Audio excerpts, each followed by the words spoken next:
CBN, eleições 2014.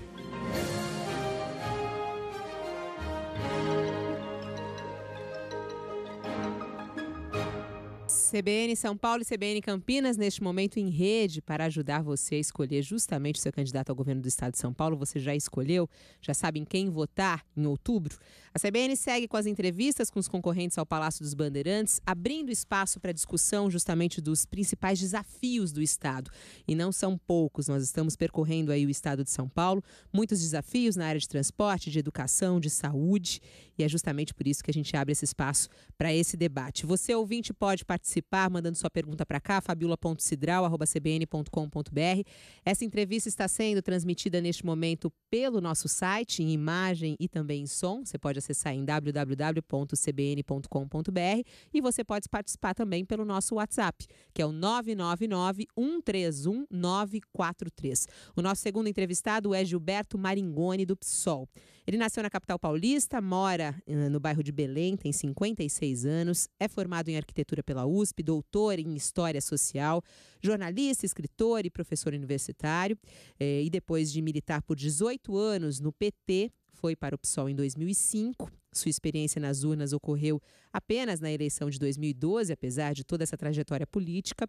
Foi quando ele foi candidato a vereador, recebeu na época um pouco mais de 3.800 votos e é suplente hoje na Câmara Municipal. Nas pesquisas de intenção de voto ao governo paulista, segundo os últimos números, aparece com menos de 1%. E ele está aqui ao nosso lado.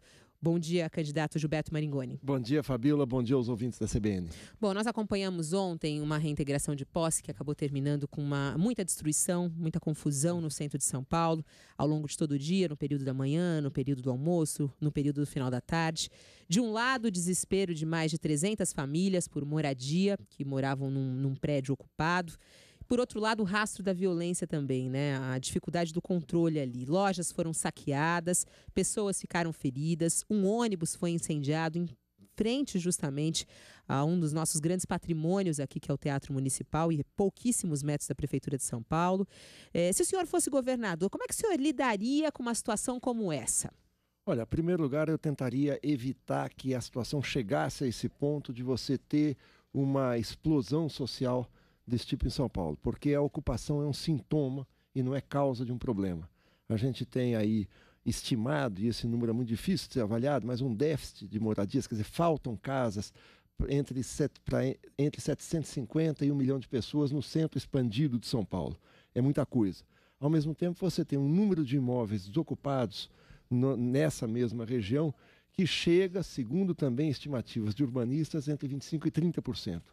E esses imóveis desocupados tem que ser dado uma destinação social, não é possível o dono. Esse especificamente, esse imóvel de ontem, que foi o epicentro dessa manifestação toda, ele está desocupado há mais de 10 anos. É preciso verificar a situação com os impostos da prefeitura, isso tudo, para ver se é possível desapropriar esse prédio e dar uma destinação social a ele.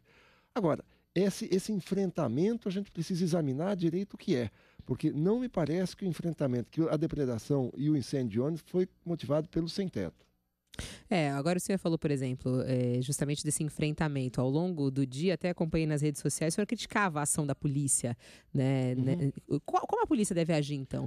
Por exemplo, eles começam a destruir lojas. Saquearam lá lojas da Oi, da Claro, saquearam um McDonald's, colocaram fogo num ônibus. Numa situação como essa, como o senhor determinaria a polícia a agir? Eu começo pelo sujeito da sua primeira frase. Eles queimaram. É preciso determinar quem são eles que queimaram. Porque o hotel, o edifício, está no começo da Avenida São João. O ônibus foi incendiado em frente ao Teatro Municipal, uma distância de 500 metros. Então é preciso ver. Nada indica que foram os moradores. Aquilo parece ter sido ação de provocadores. Nem a polícia diz que foram os moradores, né? E a polícia diz, segundo a reportagem do Estado de São Paulo, que a polícia identificou, o comandante da Polícia Militar identificou 10 black blocs, 10 pessoas que fizeram isso. Mas a polícia não prendeu, não investigou nenhuma dessas pessoas. Eles foram para cima do sem-teto. Aí está o primeiro problema da ocupação, está o primeiro problema da ação. Eu acho que a polícia agiu com total inabilidade. Ela começa às 7h30, 6 horas da manhã, botando um caminhão para arrombar a porta do edifício. Quer dizer, isso não é papel de quem queira negociar. Isso tem todo o sinal de quem está querendo ir para um enfrentamento muito pesado aterrorizando, como você fala, essas 200 ou mais famílias que estavam, 300 famílias que estavam ocupando o edifício. Agora, o problema é você tentar impedir que a situação chegue nesse ponto crítico. É tentar fazer com que esse déficit habitacional, ou seja, essa falta de moradia, seja suprida por programas de habitação e programas sociais que reduzam esse déficit. Eu sei que no país, nós estamos no Brasil, um governador não vai conseguir dar casa para todo mundo, ou vender casa numa situação aceitável, barata para todo mundo. Agora, não é possível você chegar numa situação que você vê cenas, parece que aconteceram na Ucrânia, parece que aconteceram na Praça Tahrir, no Egito, há 2 anos atrás. O senhor tem um histórico de luta, inclusive, né, atuou durante a ditadura militar. Como é que o senhor vê a questão da violência na forma de se manifestar? Como é que o senhor analisa, por exemplo, a tática Black Bloc? Ela é válida, ela não é? Não, eu acho que a violência na manifestação, a gente tem que analisar o papel que a polícia, que setores da polícia militar, não é toda a corporação, tem tido. Acho que a polícia tem sido extremamente violenta no trato de movimentos sociais. Isso faz lembrar uma frase atribuída aos líderes da República Velha, que diziam que questão social é caso de polícia, quer dizer, questão social é trato com polícia. Não, questão social não pode ser tratado com essa violência, tem que ser tratado com diálogo, entendimento e na tentativa de resolver o problema. Sobre os black blocs, o PSOL, o meu partido, e eu particularmente, sou enfaticamente contra esse tipo de tática. Eu não sei o que o Brasil melhora você quebrando um orelhão. Eu não consigo de fato entender. E tudo indica que esses black blocs, ontem isso se reitera, encobre ações de provocadores, muitas vezes que ajudam a polícia na sua ação repressiva. Por quê? Porque você está, às vezes, tendo uma manifestação pacífica e você tem um provocador que atira uma pedra, que depreda um ônibus, que queima não sei o quê, e a polícia tem aquele pretexto para vir com toda a sua violência que vem. O que a gente viu ontem, a polícia empregando tática de guerra, tratando a população sem teto. Tem fotos dramáticas e cenas nas televisões com crianças, idosos, tal, sendo tratados como se fossem inimigos numa guerra campal, numa guerra inadmissível. Hoje os jornais trazem também, né, a ligação da Frente de Luta por Moradia, que ocupa esse prédio, ocupa mais pelo menos uma dezena de prédios na região central de São Paulo, a ligação com o PT. O senhor já esteve no PT por 18 anos. O senhor acompanhou justamente essa ligação do PT com a Frente de Luta por Moradia? O senhor acha que tudo que aconteceu ontem pode ter alguma coisa política por trás, algum fundo político nisso? Se tiver alguma ligação, eu não sei, eu não entendo qual é o problema, porque as pessoas podem... O PT é um partido legal, o PSOL é um partido legal, o DEM, o PSDB, as pessoas que estão no movimento também podem se filiar no partido, ninguém está agindo às escuras, às escondidas e tal. Então é perfeitamente legítimo que um partido atue na área parlamentar, na área governamental e nos movimentos sociais. Eu não vejo problema nisso, que querem muitas vezes levantar como se por trás tivesse uma motivação política. Por trás de tudo sempre tem motivação política, porque a política é a arte de você, na sociedade, resolver os conflitos. Então, não vejo sentido na acusação que alguns setores muitas vezes fazem. Tem política por trás.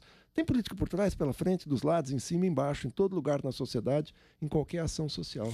Bom, 10 horas e 39 minutos, estamos recebendo aqui o candidato do PSOL ao governo do estado de São Paulo, Gilberto Maringoni. Temos perguntas também dos nossos ouvintes que chegam pelo nosso WhatsApp, que é o 999-131-943. Isabel Campos, qual é a pergunta? A pergunta é do Rodrigo Fidalgo, ele é da Vila Ré, na Zona Leste. Ele pergunta ao candidato ele pergunta se o PSOL tem algum projeto efetivo para sair do 1% nas pesquisas. Olha, Rodrigo, o projeto que nós temos é disputar as eleições com todo o gás, com toda a gana, com toda a militância que a gente tem. Agora, nós não temos ilusão de como são constituídas e montadas e disputadas as eleições no Brasil. Basta olhar os números que o TRE tem publicado sobre as entradas, os financiamentos que os candidatos maiores, os três, notadamente o candidato Geraldo Alckmin, o candidato Paulo Scaff e o candidato Alexandre Padilha, têm recebido. O orçamento das 3 campanhas está em torno de 90 milhões. O Paulo Scaff, 95 milhões, o Padilha, 92 e o Alckmin, 90 milhões de reais.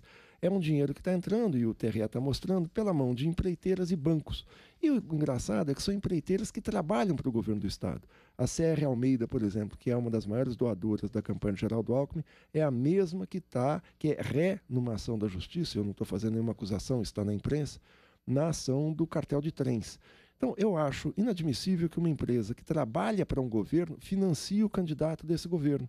Isso não é financiamento, isso é investimento. A empresa investe no candidato para depois dele eleito, ele devolver esse dinheiro na forma de obras, de serviços, de contratos. Essa dificuldade, então, o senhor fala de subir nas pesquisas é justamente por falta de recursos da campanha. Pelos dados, inclusive, do Tribunal de Justiça, o senhor já arrecadou R$ 62.800, né?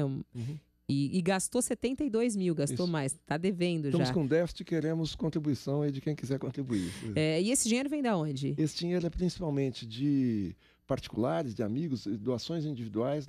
Isso também está no site do TRE para qualquer um examinar. São doadores individuais e é dinheiro arrecadado pelo PSOL. É um montante assim, 1000 vezes menor do que os candidatos estão arrecadando. E o custo da sua campanha no total, de quanto, mais ou menos? O custo a gente estima que deve chegar a alguma coisa em torno de 200 e poucos mil reais. A maior parte do gasto vai ser no programa de televisão. É um programa de 49 segundos. E é um programa muito pequeno e vai ser pago em longas parcelas. Diante de tantas dificuldades, candidato Maringoni, é um sonho muito grande ser governador ou é uma missão? Não, eu acho dentro que do partido que foi imposta ao senhor? Não, o sonho de ser governador não é um sonho de fazer carreira. Eu estou na universidade, eu tenho minha profissão, eu não sou... eu não estou na política atualmente, eu já tive. Profissionalmente não vejo nenhum problema nisso. Agora, o sonho é nós conseguirmos colocar nossas ideias na sociedade, fazer o debate com temas que estão fora da agenda, como o grande debate que precisa ser feito é um balanço das privatizações que foram feitas nos anos 90, uma privatização selvagem, que exauriu algumas áreas do Estado, é o caso da Sabesp, e fazer essa disputa. E, se possível, sim, fazer uma disputa para o segundo turno e tal. Agora, a eleição não acabou, tem 3 semanas ainda, tudo pode acontecer. Um humorista brasileiro, o Barão de Tararé, dizia, tudo pode acontecer, inclusive nada. 10h42. Discuta São Paulo. Oferecimento Grupo Tejofran, soluções inteligentes em serviços especializados. E dentro aqui da nossa entrevista, a gente também tem o quadro Discuta São Paulo com o professor Marco Teixeira, que tem uma pergunta para o nosso candidato Gilberto Maringoni. Bom dia, professor, qual a sua pergunta? Bom dia, Fabiola. Bom dia, Marione. Bom dia, Marco. Como é que tá? Tudo bem. Marione, acho que duas questões. Uma, nós conhecemos sua trajetória, você está em atividade numa universidade pública e o PSOL ele tem uma atuação muito visível, né, do ponto de vista da discussão da universidade pública de maneira geral, né? E no estado de São Paulo nós estamos acompanhando ultimamente a crise das 3 universidades no que se refere sobretudo à questão orçamentária, né? A pergunta que eu te faço é, Marione, qual é o diagnóstico que vocês têm dessa crise e qual é a proposta que de certa forma você traria enquanto governador do estado para a superação da mesma, não é? E aí uma outra questão, Marione, só emendando, não é? Numa perspectiva de segundo turno, o PSOL já está vislumbrando que tipo de decisão tomar, se parte para apoiar alguém, independentemente dos nomes, ou se, de certa forma, faria um debate crítico em relação ao segundo turno. Tá. Marco, obrigado pelas perguntas. Sobre a universidade pública, a gente tem debatido isso bastante, eu tenho me colocado em toda oportunidade. Nós temos uma situação na USP, na Unesp, na Unicamp, são as nossas 3 universidades públicas responsáveis, como você bem sabe, por quase 40% da pesquisa acadêmica feita no Brasil. A universidade pública se diferencia da universidade privada porque é nela que se concentra esse investimento de longo prazo que é caro, que é o da pesquisa. Não é só da aula, não é só que já é muito importante, né? Poucas universidades privadas têm programas de pesquisa. Aqui em São Paulo, a PUC, a Metodista, a Casper Libero, entre outras. Mas a maioria delas não faz pesquisa, elas só arrecadam para dar aula. E os gastos da USP se expandiram muito. Basta dizer que quando eu estudei na USP no início dos anos 80, a gente tinha pouco mais de 30 mil alunos. Hoje a USP tem quase 100 mil estudantes, ou seja, uma universidade de massa, que precisa se expandir constantemente. O orçamento aumentou, mas não na proporção dos serviços e dos gastos que a universidade tem. Por isso chegamos a essa situação de estrangulamento. O orçamento da universidade, ele provém de, como você sabe, de 9,5% do total da arrecadação do Imposto de Circulação de Mercadorias e Serviços, o ICMS. Houve uma pequena queda na arrecadação do ICMS por força da desaceleração econômica, mas é necessário, em primeiro lugar, aumentar esse percentual e não fazer a política que o atual reitor está fazendo com o beneplácito do governo do estado, que é cortar gastos na universidade. Ou seja, você corta pesquisas, você tenta colocar o hospital universitário sob responsabilidade do governo do estado e fazer um plano de demissão voluntária para professores. Você fazer isso é matar a universidade, matar a pesquisa, que tanto tem ajudado em várias áreas, área de agricultura, de engenharia, de medicina, enfim, na área de ciências humanas, e você cortar um pedaço da inteligência de São Paulo. A USP esse ano faz 80 anos. É um motivo de orgulho eu ter estudado lá, é um motivo de orgulho para São Paulo. Então, a saída tem que ser aumento de orçamento. Aumento também, da arrecadação do ICMS, eles já estão pedindo isso, pediram para ser para 9,9. Mas só que não houve queda do ICMS, não. A gente fez um levantamento desde 2007 até agora, houve aumento da arrecadação do ICMS. Tem um aumento de arrecadação, a gente teve nos primeiros semestres, uma leve queda que o governo está alegando. No começo deste ano. Mas a crise se instalou mais no ano passado e no outro ano, né? Eu estou dizendo, mas para isso você tem que aumentar, e a reivindicação é que aumente 2 pontos percentuais. Pra aumentar para 9,9% é imediato, mas aumentar permanentemente para 11,5%, ver como que remaneja essa distribuição do ICMS. A USP tem algumas outras... E plano de demissão voluntária o senhor é contra? Eu sou contra porque a universidade no Brasil, a universidade pública, ela atende entre 15% e 20% do total dos estudantes, até menos um pouco. Nós temos que expandir as vagas da universidade pública para que ela atenda não só o estudante que está entrando, mas que a gente tenha uma expansão no setor de pesquisa, que é o essencial da universidade, é você fazer pesquisa. Então a grande solução é o aumento da arrecadação. E a outra questão do professor Marco, que é justamente sobre o segundo turno. Marco, eu vou te falar uma coisa. Candidato, quando você pergunta, nenhum fala quem eu vou apoiar no segundo turno. É a mesma coisa que você perguntar antes da Copa, antes da final da Copa, para quem você ia torcer caso o Brasil não estivesse na final. Você sempre quer que o Brasil tenha... Mas a gente faz essa pergunta e a gente responde. Eu quero estar no segundo turno. Eu quero estar. Na hipótese remota da gente não estar no segundo turno, o partido vai discutir diante dessa nova realidade. Agora, claro, eu quero estar no segundo turno e não vou falar aqui jamais o que nós vamos fazer. Nem sei quem vai para o segundo turno. Algum comentário, professor Marco? Não. Fabíola, era um pouco isso. Traçar cenário. Não é? E, obviamente, que a resposta que ele deu para a questão da USP, acho que está dentro daquilo que o PSOL propõe, mas eu senti falta de uma questão mais ligada, Marignoni, a problemas de gestão, ou seja, como, de certa forma, aumentar o recurso e garantir que esse recurso seja efetivamente maximizado do ponto de vista do seu uso para as atividades da universidade. Eu acho que esse é um gargalo que precisa ser enfrentado. Marco, eu acho que nós precisamos fazer uma auditoria nas contas das universidades e ver como isso está sendo gasto. Eu acho que a universidade tem que ser mais transparente. Aliás, toda a área pública tem que ser mais transparente para a gente entender essa gestão. Muitas vezes déficits, rombos orçamentários que a gente tem e que não são explicáveis pela situação das contas que a gente, pelo menos, aparenta ter. Bom, obrigada, professor Marco Teixeira. Até amanhã. Bom, a gente vai recebendo aqui muitas perguntas dos ouvintes também pelo e-mail e, já que o senhor é professor e a gente está tocando na área de educação, tem muita gente perguntando sobre educação.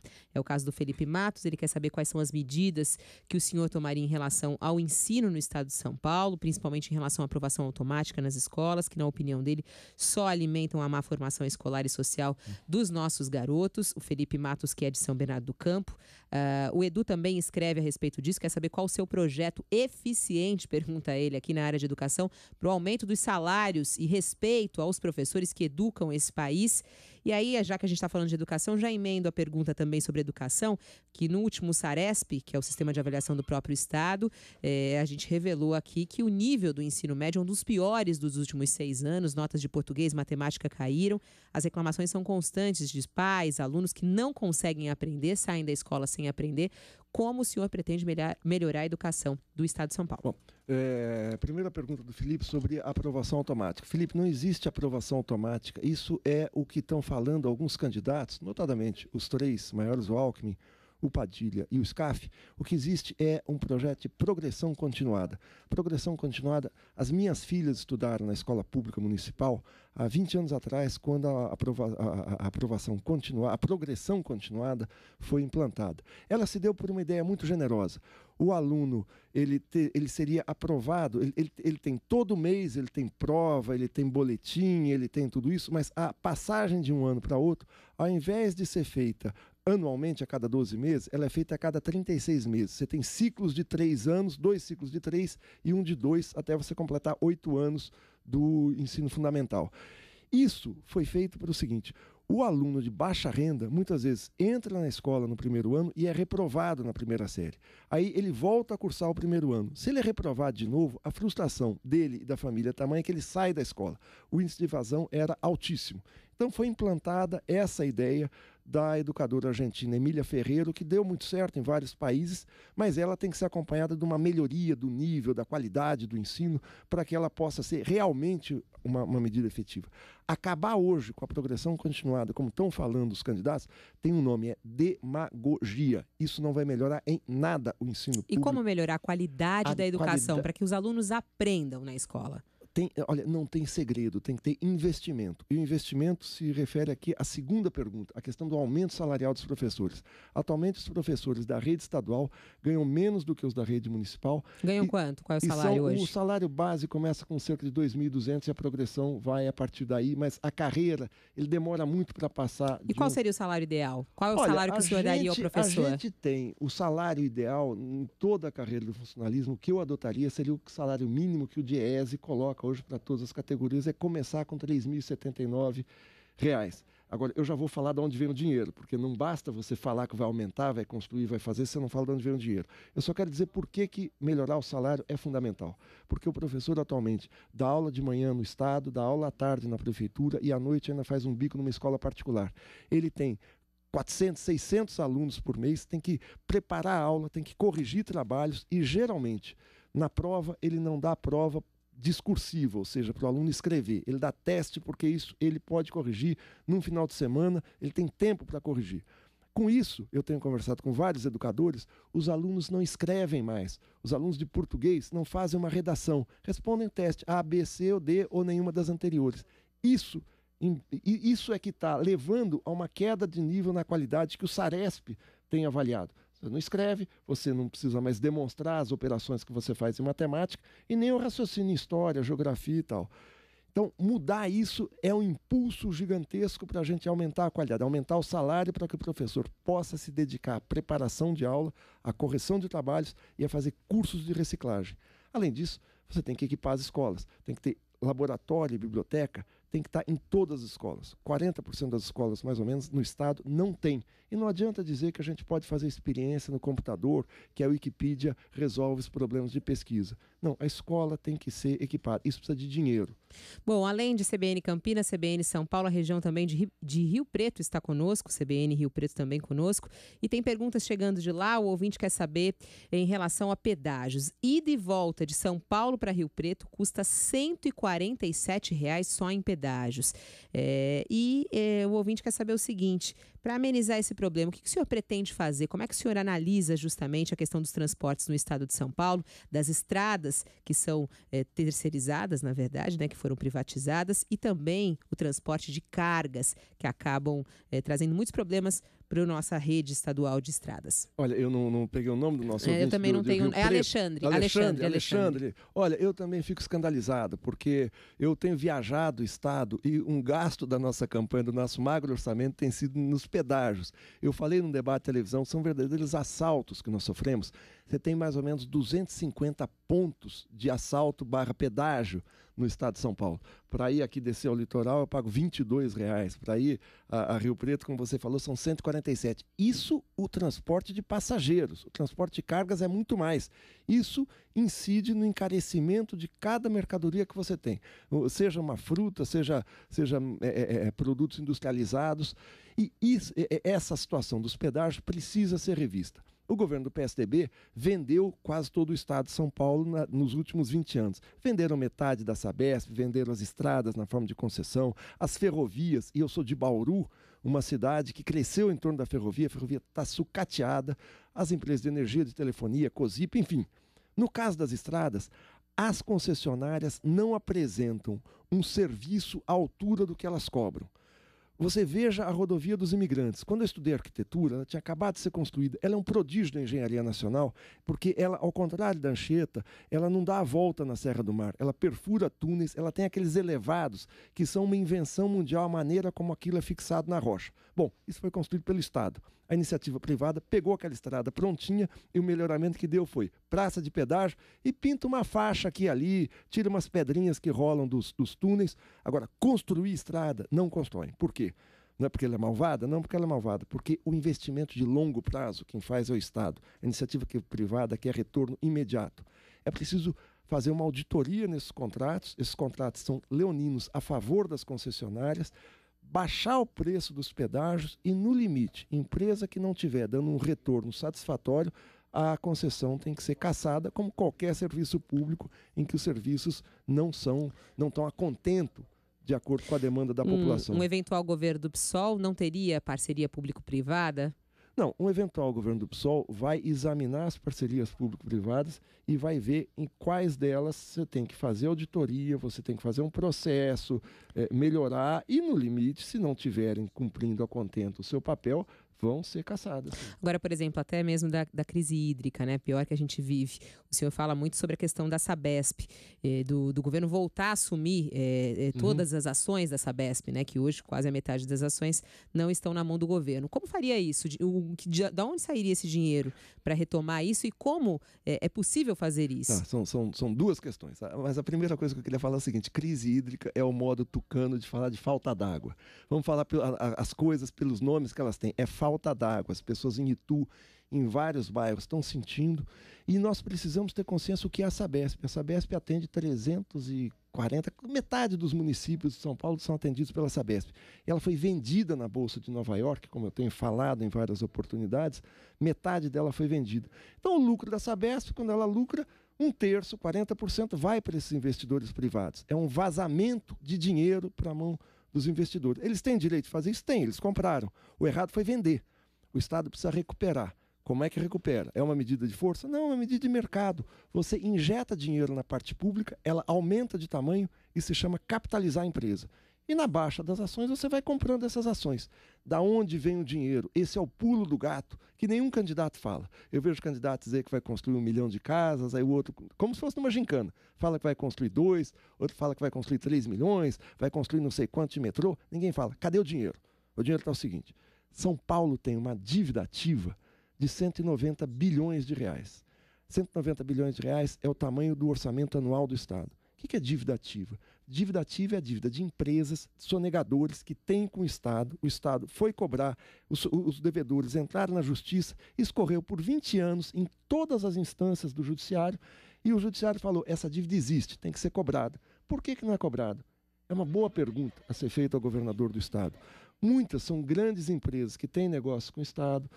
É preciso investigar quem são os devedores, mas é preciso executar essa dívida, porque executando o Estado pode fazer uma revolução administrativa. Buscar mais dinheiro através daí. E a solução para falta d'água, como o senhor fala? Pois é. Tem alguma solução imediata? A segunda questão é a seguinte, esse é o problema, porque essa questão da Sabesp não resolve imediato. A resolução imediata vai ter que ser um entendimento do governo do Estado e fazer parcerias com prefeituras para ver o que é possível, já no começo de 2015, de haver de desvio de cursos de rios para que a gente não pegue o volume morto. Já nós vamos ter o volume do outro mundo, que não está aqui, não é nem o volume morto, é um volume que secou e tal, e nós vamos ficar imaginando a água que está por aí em outros lugares. Bom, vamos fazer um giro rápido aqui. Eu gostaria que o senhor falasse sim ou não, ou então responder com uma palavra. O senhor é a favor ou contra a inspeção veicular estadual?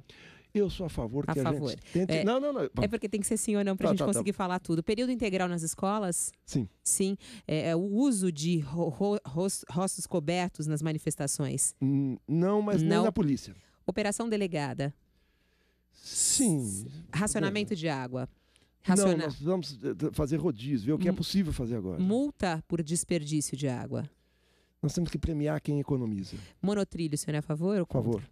Qual é o maior problema de São Paulo hoje? O maior problema é a privatização a que nós somos submetidos com o péssimo serviço entregue pelas concessionárias. E uma qualidade e um defeito seu? Uma qualidade minha, eu sou muito curioso, e um defeito, eu sou um tanto ansioso por causa da curiosidade. E por que quer ser governador de São Paulo? Porque nós precisamos retomar alguns assuntos que foram deixados de lado, em especial as empresas privatizadas e a privatização do Estado. O Estado tem que ser público, transparente e democrático. Eu agradeço a sua participação aqui, os seus esclarecimentos aos nossos ouvintes. Um bom dia ao senhor. Obrigado. Conversamos hoje, então, com o candidato Gilberto Maringoni do PSOL. Lembrando que as entrevistas estão disponíveis também no site da CBN. Lá você pode acompanhar tudo sobre as eleições 2014. Amanhã temos mais um candidato aqui. Agora é hora do Repórter CBN. Voltamos em instantes.